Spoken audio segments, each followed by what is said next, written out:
here comes Clark. This is one thing you get with Clark is great pace and great passes. Found Boston perfectly. The most powerful force in basketball isn't speed, strength, or skill. It's silence. A swallowed whistle, a missed call. Caitlin Clark didn't just enter the WNBA, she disrupted it, filling arenas, shattering ratings, and pulling an entirely new audience into women's basketball. But with that spotlight came something far more unsettling than tough defense. When you slow the footage down and line the plays up, a pattern begins to emerge. Contact that goes uncalled, punishment that would stop any other game, and decisions that consistently fall the same way. This isn't about one referee or one bad night.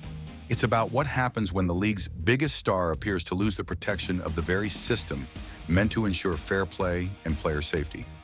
So ask yourself, if the rules don't apply equally, what's really happening on these courts? And who benefits when the whistle stays silent? When the rules stopped applying, September 22nd should have been a celebration. The playoffs had arrived. The Indiana Fever. A response from the Indiana Fever. That is a great contest. Carried on the shoulders of their transcendent rookie, had earned their spot in the postseason spotlight. Their opponent was the Connecticut Sun, a franchise with championship pedigree and a roster built to physically impose their will on younger, less experienced teams. We're going to go talk to some of her teammates to see what are some of their best Caitlin clapbacks or best motivations. The atmosphere inside the arena was absolutely electric, the kind of energy that only playoff basketball can generate. National television cameras captured every angle. Millions of viewers settled in for what promised to be a classic confrontation. WNBA is out with new TV viewership numbers. It's been the most watched in the league's history. Between youth and experience, flair and physicality. What they witnessed instead would become one of the most controversial moments in recent WNBA history. Just minutes into the contest, with the game still finding its rhythm, DeJoni Carrington lunged toward Caitlin Clark. The stated intention was basketball. Harassed by Carrington, finds Boston. Clark gets hit in the face by Carrington and is down. The actual result was something far more disturbing. Carrington's hand connected directly with Clark's face, striking her square in the eye with enough force to leave the rookie visibly dazed.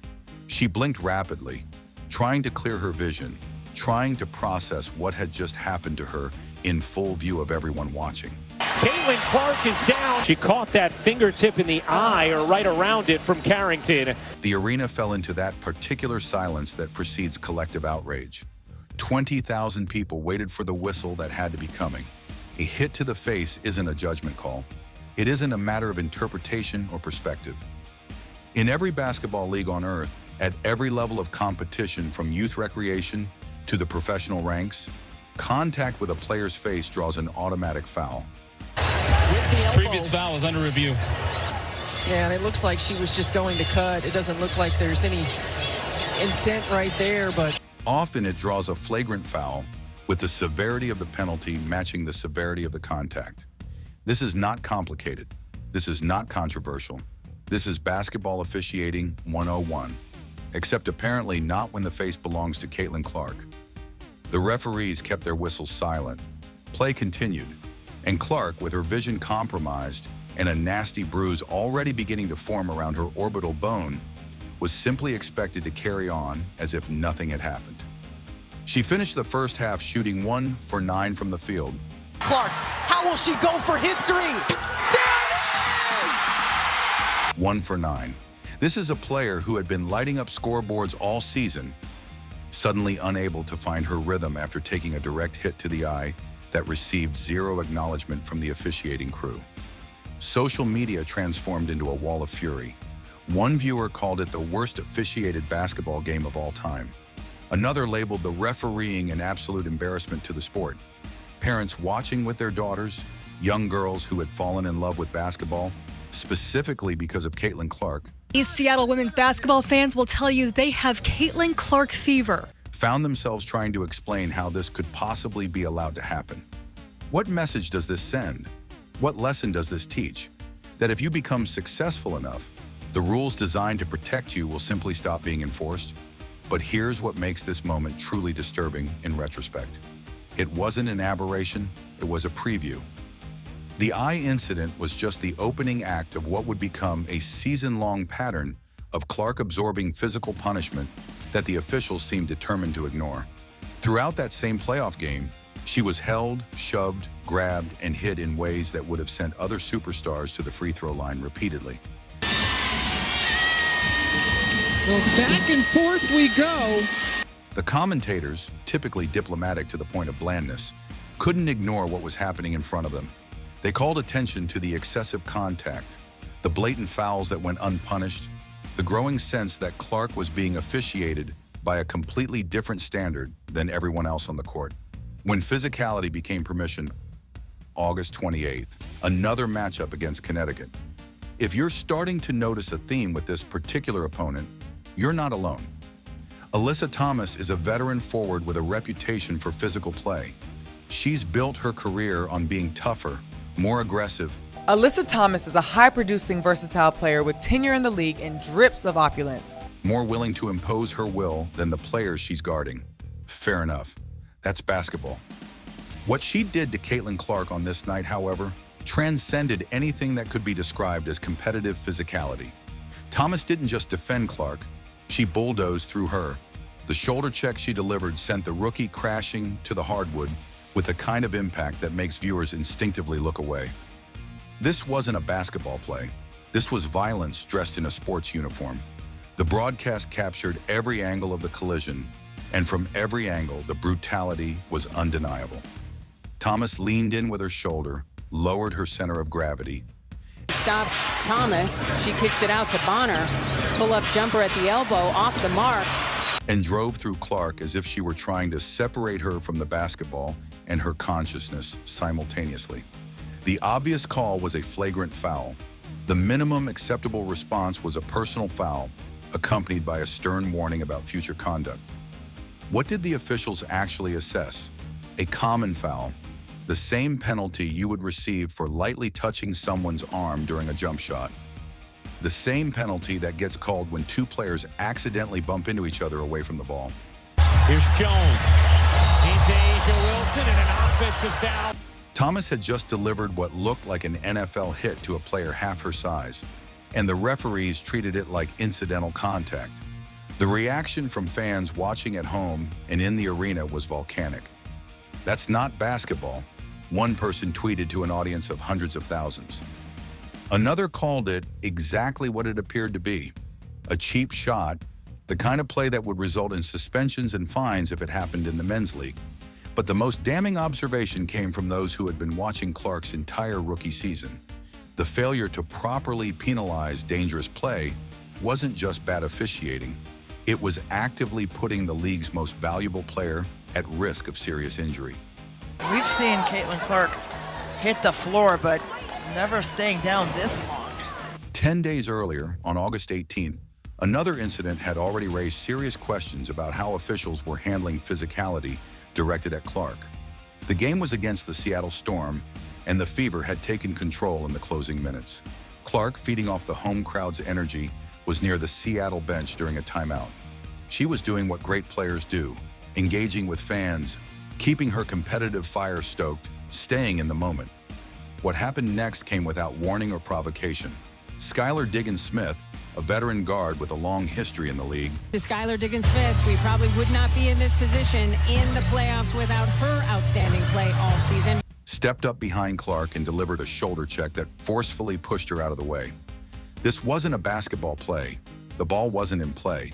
This was one player physically attacking another during a stoppage in the game, in full view of the officials, the crowd, and the television cameras. The initial excitement in the arena transformed instantly into stunned silence, followed by a wave of boos directed at both Diggins-Smith and the referees who had witnessed the entire incident. And what was the call? Nothing, no foul, no technicalities, no warning. No acknowledgement whatsoever that a veteran player had just put her hands on a rookie in an act of pure aggression that had nothing to do with competition. Diggins-Smith walked away without consequence. Griner getting established early. It seems like Diggins-Smith sort of... And fans across the country were left wondering what exactly the officials had been watching. The incident sparked immediate debate about sportsmanship, about veteran privilege, about whether certain players had been given unofficial permission to target Clark without fear of repercussion. The moment the mask slipped, that same August 18th game against Seattle would produce the single most infuriating example of officiating inconsistency in Caitlin Clark's entire season. Remember, this is the same contest where Diggins Smith physically shoved Clark from behind without receiving any penalty. Keep that in mind as you process what happened next, because the contrast is so stark, so obviously biased, that it defies any rational explanation. With 7 minutes and 14 seconds remaining in the third quarter, Clark missed a three-pointer. Caitlin Clark. And listen to this crowd. In a moment of frustration with herself, not with the officials, not with an opponent, but with her own performance, she lightly tapped the padding of the basketball hoop.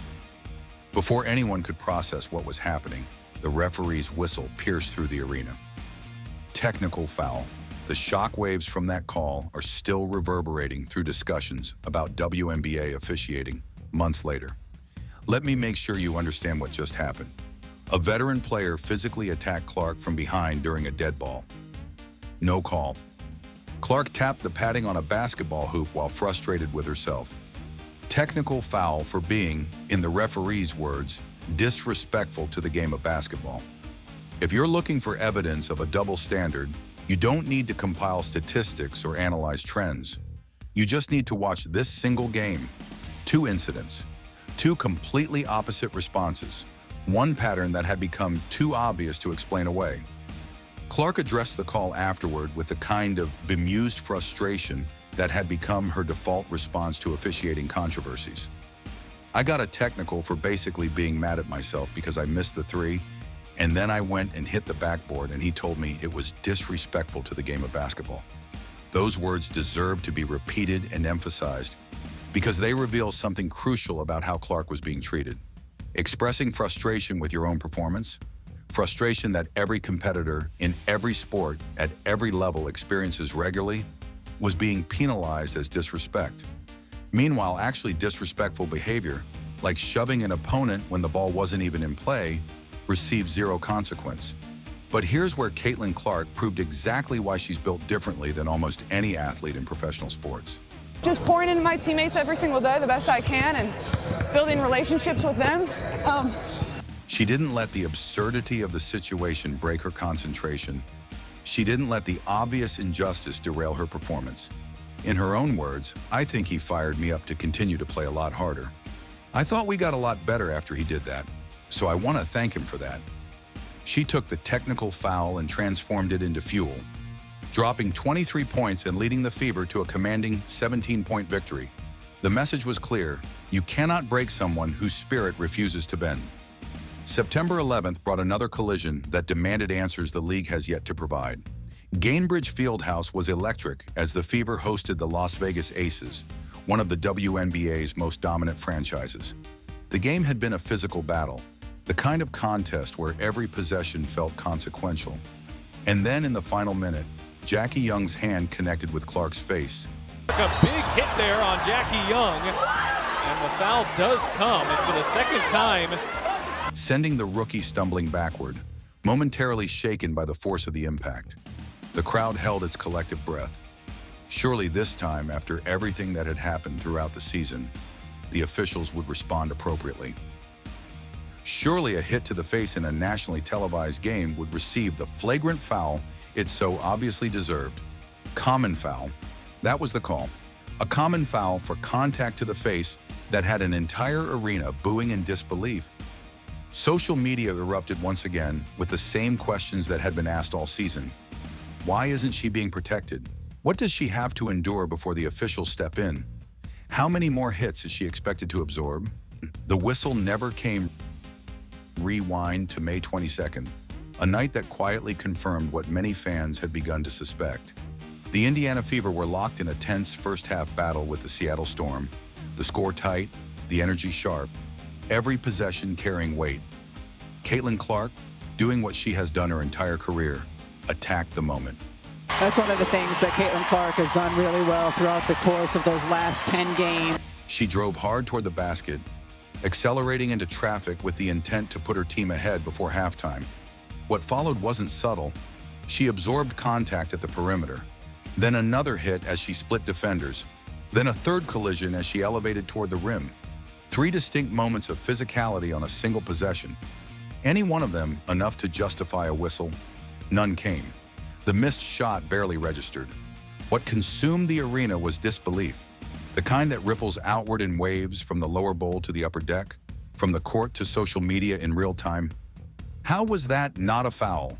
Became the dominant refrain, not shouted in anger, but asked in genuine confusion. On the Fever sideline, head coach Christy Sides reached a breaking point. Her post-game comments weren't explosive or theatrical. They were measured, almost weary. We've just got to get better with the officiating. We've got to get some of those calls. It wasn't a demand for favoritism. It was a public request for the baseline expectation of fairness, the same protection afforded to everyone else. That moment didn't stand alone. It blended seamlessly into a season-long pattern that refused to correct itself. Less than a month later, on June 19th, the Fever faced the Washington Mystics in a game with playoff implications and national attention. Once again, Clark attacked the basket. Once again, defenders converged. Stephanie Dolson stepped into her path, made clear contact, and knocked the ball away. At every level of basketball, that play results in a whistle. Instead, it produced silence. Confusion replaced frustration. JC's got her hands on her. Caitlin's pushing off. I'm telling you, those two have been at it. Fans who had already witnessed multiple controversial no calls struggled to process yet another moment that seemed to defy basic officiating logic. Social media erupted, not with outrage alone, but with sarcasm that captured the absurdity of the situation. An elbow to the face is ignored, but tapping the stanchion earns a technical. By this point, the inconsistency no longer felt random. It felt directional. To understand how early this began, you have to go back even further, to May 18th, one of Clark's first games as a professional. The opponent was the New York Liberty, a veteran-heavy team with championship aspirations and a physical identity. Clark was still adjusting to the speed and the strength of the pro game, navigating the floor with the same confidence that had defined her rise. Then came the screen. Brianna Stewart set it firmly, the contact unmistakable. Clark stumbled, visibly rattled by the force. The crowd waited. The officials didn't respond. That moment passed without consequence, but it lingered in memory because it fit too neatly with what followed. 2 days later, on May 20th, the concern escalated from fairness to safety. Against the Connecticut Sun, Clark attempted to work her way through another hard screen. This time, her ankle rolled awkwardly beneath her. The pain was immediate. She collapsed to the floor, clutching her ankle, grimacing as the game continued around her. There was no whistle, no stoppage, no acknowledgement that a player was down and clearly injured. This wasn't about misjudgment calls anymore. It was about basic duty of care. Basketball has always been physical, but it also has protocols, unwritten and written, that prioritize player safety. If a player is on the floor, visibly hurt, play stops. That's not star treatment. That's standard procedure. The failure to halt play raised a question that cut deeper than any box score or highlight. If this doesn't stop the game, what does? Clark eventually got up. She always does. Through discomfort and obvious pain, she continued to compete. But that resilience, admirable as it is, shouldn't be mistaken for justification. Players shouldn't have to prove their toughness to earn protection. Officials exist precisely so athletes don't have to make that choice themselves. Taken individually, each of these moments might be dismissed as an unfortunate miss or a judgment error. But strung together, May 18th, May 20th, May 22nd, June 19th, they form a continuous line, a narrative of silence, a pattern of neglect that followed Clark from her first professional steps into the league and refused to let up as the spotlight grew brighter. What makes this pattern so unsettling isn't just the physical toll, it's the message it sends to players, to coaches, to fans, and especially to young athletes watching closely, learning what success in this league appears to cost. When obvious contact goes uncalled, when injuries don't stop play, when consistency disappears, trust erodes, not in the player, but in the system meant to govern the game. Caitlin Clark's response has never been to withdraw or complain publicly. She keeps attacking, keeps playing, keeps producing. But the responsibility to ensure fairness and safety doesn't rest on her shoulders. It never should have. That responsibility belongs to the officials, to the league, and to the structures that claim to protect the integrity of competition. By late June, the question was no longer whether these moments mattered. It was how many more would be allowed to happen before someone acknowledged what was becoming impossible to ignore. 10 moments were enough to reveal a pattern, but not enough to explain it. What we've seen isn't chaos or coincidence. It's consistency. Silence, repeated often enough, becomes policy. And when that silence surrounds the league's most visible player, it stops being a missed call and starts becoming a statement. Caitlin Clark keeps showing up, keeps absorbing contact, keeps producing brilliance in an environment that offers her no margin for protection, and that contrast should unsettle anyone who cares about the future of the game, because leagues are defined not just by the stars they elevate, but by the standards they enforce when no one wants to look too closely. This story doesn't end with one season, one whistle, or one player. It ends only when accountability begins. So as the next game tips off and the cameras start rolling, ask yourself this. If silence keeps deciding outcomes, who is the game really being officiated for? And who is being left exposed?